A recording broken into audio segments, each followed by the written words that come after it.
Olá, meu nome é Ana e eu serei seu guia para São Petersburgo hoje.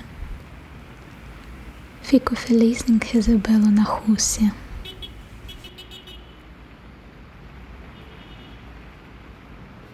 Sim, esta é a rua principal da cidade, mas hoje é especialmente barulhenta e lotada.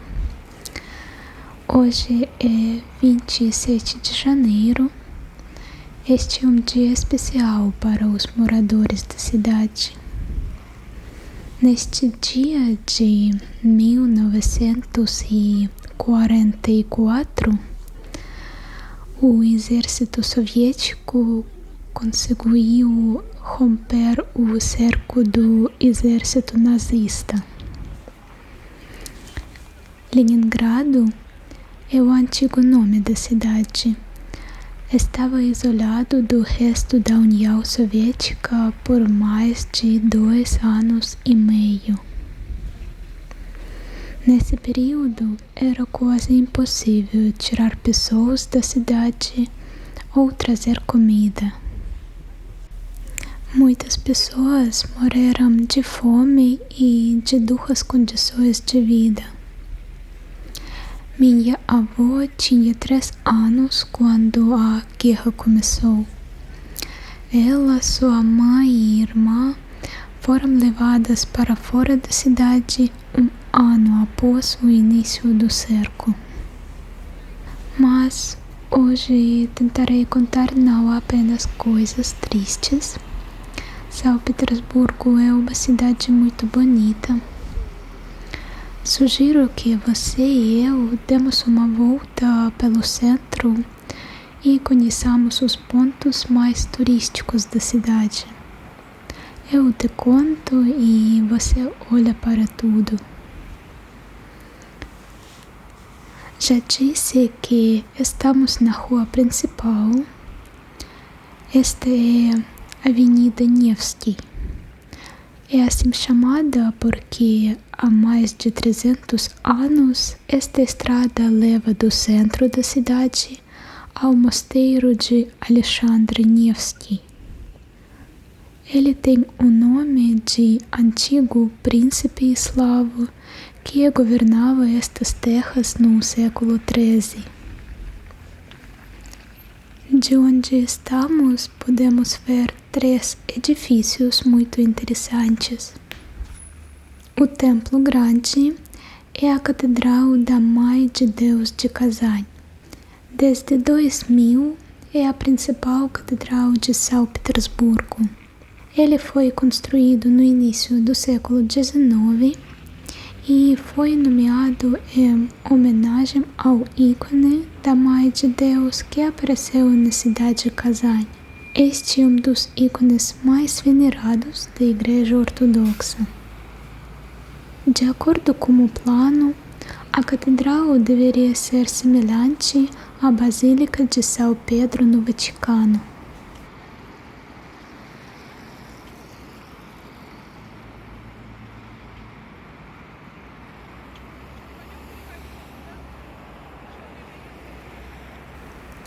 O prédio com torre de vidro e escultura é a antiga sede da Singer Corporation. O edifício foi construído no início do século XX. A sede ocupava este edifício até a Russo-Revolução de 1917. A livraria mais famosa de São Petersburgo hoje está localizada aqui.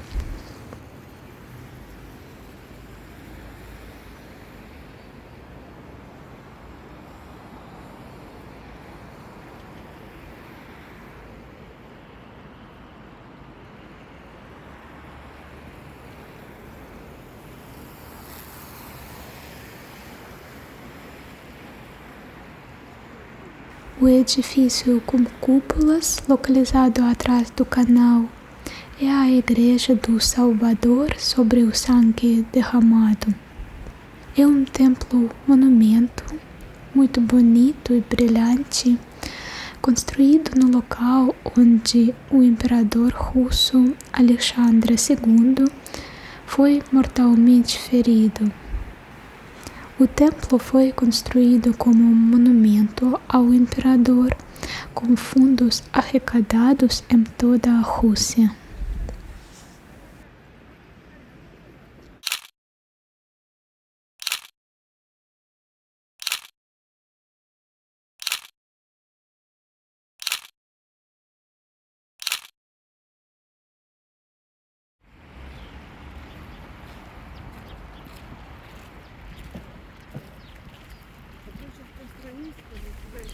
Nossa segunda parada é a Praça das Artes. Não é um nome aleatório, há muitas instituições culturais aqui. Logo atrás do monumento há um edifício amarelo. É o Museu Russo, onde a coleção de belas artes russas do século X até os dias atuais é mantida. O imperador Alexandre III começou a coletar esta coleção na segunda metade do século XIX. Ele gostava muito da cultura nacional e até parecia um bogateiro. São os heróis das lendas russas que tinham grande força e realizavam proezas. O Museu Russo é um grande complexo museológico. Suas filiais estão localizadas em diferentes partes do centro histórico. O segundo museu é um museu etnográfico que contém uma grande coleção de utensílios domésticos de vários povos da Rússia e de países que faziam parte da União Soviética. Há também 4 teatros na praça. Um deles, o Teatro de Comédia Musical, é o meu teatro favorito. Eu costumo ir aqui para musicais. E também há uma filarmônica aqui.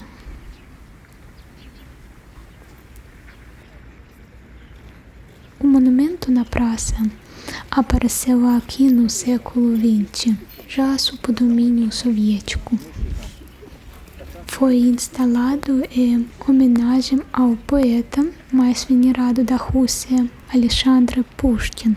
Se você pedir aos russos nas ruas que digam o nome de qualquer poeta russo, na maioria dos casos as pessoas dirão Pushkin. Acredita-se que ele começou a literatura russa moderna. Ele foi o primeiro a transferir a linguagem da vida cotidiana de seus contemporâneos para as páginas dos livros.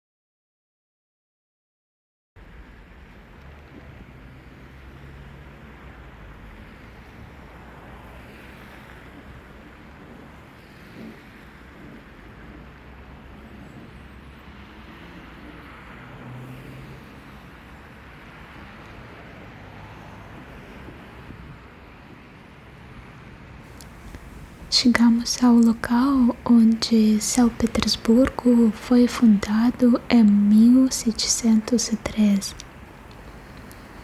Está sempre muito frio aqui, porque à esquerda está o Golfo da Finlândia e está muito vento aqui. A propósito, aqui está a Universidade de Cultura e Artes, onde eu estudava. Esta rua é chamada o Cais do Palácio porque leva ao palácio que era a residência principal dos imperadores russos. O rio Nivá é um rio navegável, mas os navios só podem passar por ele no verão, porque no inverno a temperatura cai abaixo de zero e a camada superior da água se transforma em gelo. Quando a temperatura não sobe acima de zero por um longo tempo, o gelo se torna forte o suficiente para que as pessoas possam andar nele. Mas é perigoso e não recomendo fazer isso.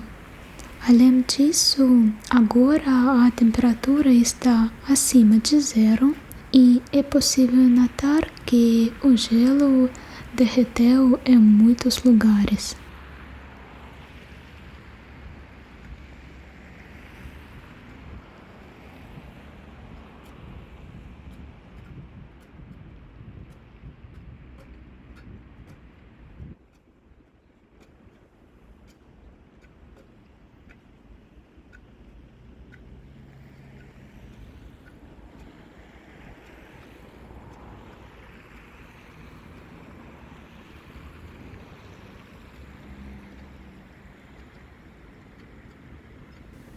À nossa frente está uma alta torre cineira. Esta é a Catedral de São Pedro e São Paulo, a primeira catedral de São Petersburgo. A construção terminou em 1733. Por mais de um século foi a principal catedral da cidade e a torre cineira da catedral foi o edifício mais alto da cidade até meados do século XX. A catedral é interessante porque é o túmulo de todos os imperadores russos, começando pelo primeiro imperador Pedro I, que fundou a cidade, e terminando com a família do último imperador russo, que foi fuzilado pelos bolcheviques em 1918. A catedral está localizada no território da fortaleza. Como a cidade foi fundada durante a guerra com a Suécia e as operações militares ocorreram não muito longe daqui. Esta guerra ajudou a Rússia a obter acesso ao Mar Báltico e a estabelecer trocas comerciais e culturais com os países do norte da Europa. À esquerda você pode ver o antigo porto de São Petersburgo. Há uma antiga casa de câmbio e as colunas rostrais, que serviram como lanternas.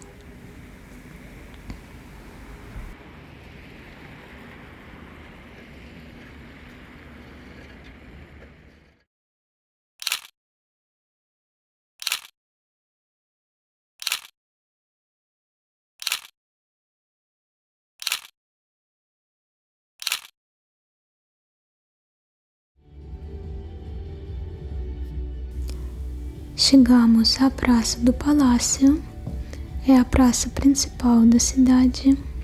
Concertos e vários eventos culturais são frequentemente organizados nesta praça, como hoje, por exemplo. Geralmente não há tendas e palco aqui. O edifício principal da praça é o Palácio de Inverno, antiga residência dos imperadores russos.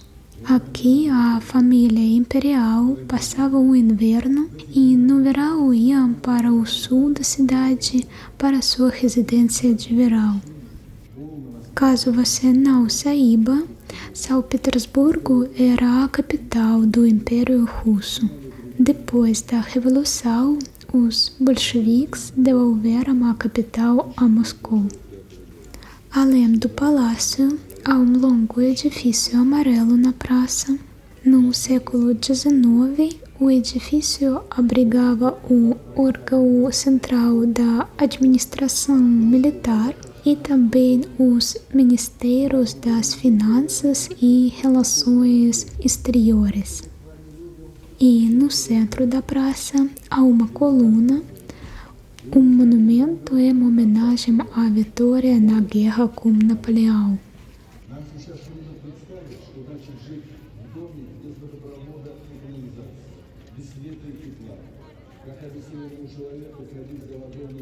A Praça do Palácio tornou-se o principal local da Revolução Socialista de outubro de 1919.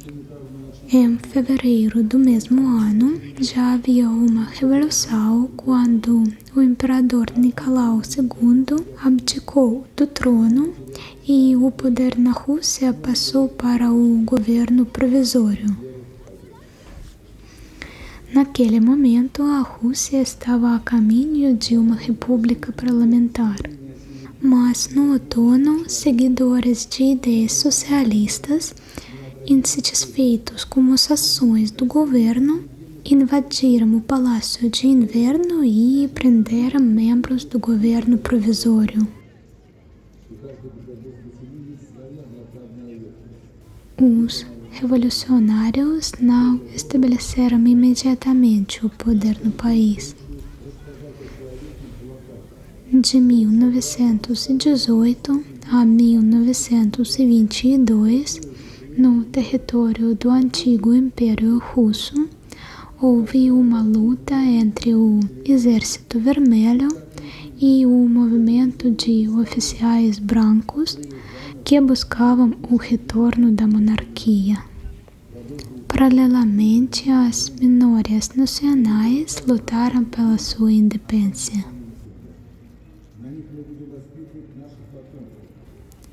Hoje em dia, o Palácio de Inverno abriga uma filial do Museu Hermitage. Este é um complexo de museus muito grande. A base da coleção são objetos de cultura e arte de países europeus e de civilizações antigas do Velho Mundo.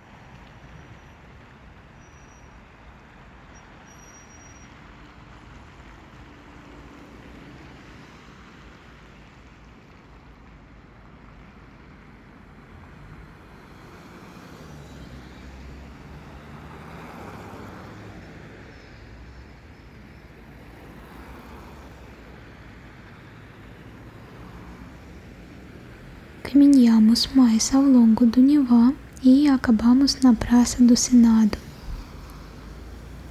É nomeado após o edifício à direita do monumento. Desde o século XIX, este edifício abrigava dois órgãos governamentais do Império Russo, o Senado e o Sínodo. Eles foram estabelecidos pelo imperador Pedro I desde o reinado de Pedro I. Isso é o final do século XVII e início do século XVIII. A igreja estava sob o controle total do imperador. O imperador nomeava membros do mais alto órgão administrativo da igreja e os decretos do imperador eram vinculativos. Em frente ao edifício é um monumento a Pedro I. Este é um dos símbolos da cidade e o monumento mais famoso de São Petersburgo. Você pode sentir a dinâmica nas figuras do imperador e do cavalo e até no pedestal que simboliza uma onda. Assim, o escultor mostrou o caráter ativo de Pedro I. Durante o reinado deste imperador, a Rússia mudou muito.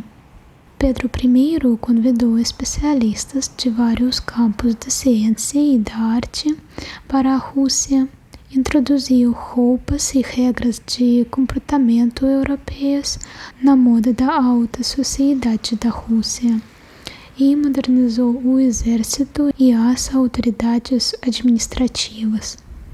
Mas, ao mesmo tempo, o poder do imperador aumentou significativamente durante esse período.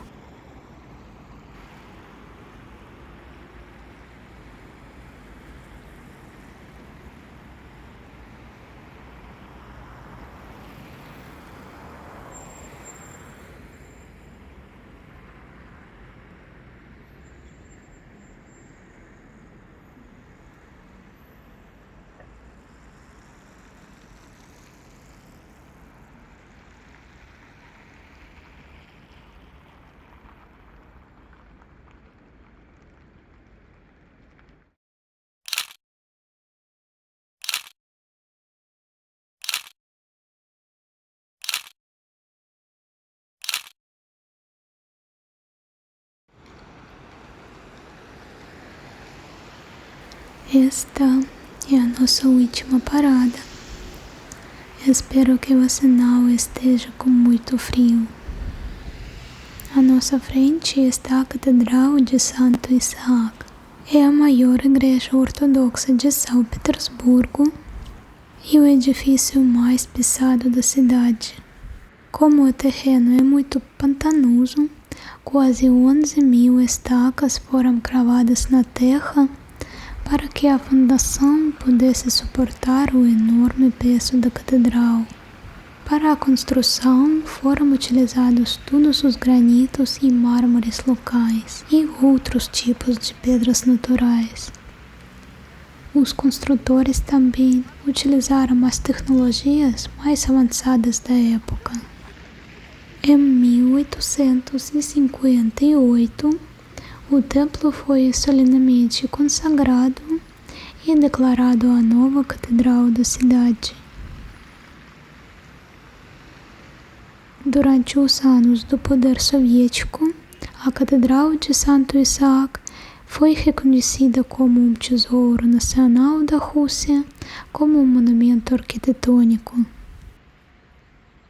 Em 1931, o Museu Estatal Antirreligioso foi inaugurado aqui, já que a propaganda antirreligiosa ocupava uma parte importante da política interna naquela época. E, em sinal de negação das tradições religiosas, a inauguração do museu aconteceu na noite de Páscoa. Após o colapso da URSS, a catedral permaneceu como museu. Agora os guias contam sobre a história da construção do templo e suas características arquitetônicas. Nos últimos anos, o governo russo apostaram na religião e eles queriam devolver a Catedral de Santo Isaac à igreja. Mas muitos habitantes da cidade foram contra. Há temores de que a catedral não seja devidamente cuidada se for transferida para a igreja e os cidadãos percam este monumento arquitetônico. Por enquanto, foi encontrado um compromisso de que a catedral permaneceu um museu, mas às vezes a serviços da igreja. Ao lado da catedral existe um edifício branco de um andar com pórtico. É um antigo salão de equitação para o regimento da guarda montada. Hoje em dia é o maior espaço expositivo do centro da cidade. Aqui estão as maiores e mais populares exposições entre os residentes locais. E eu também gosto desse lugar.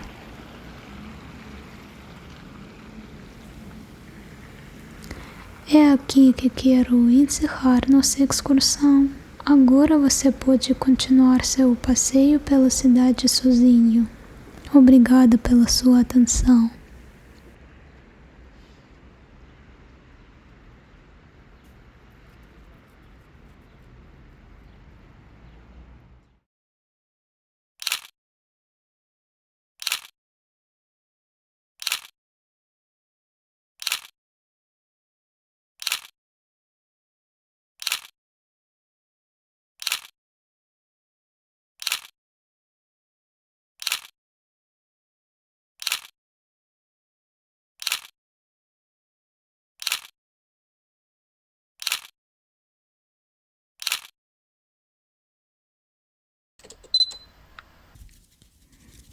Espero que você esteja interessado.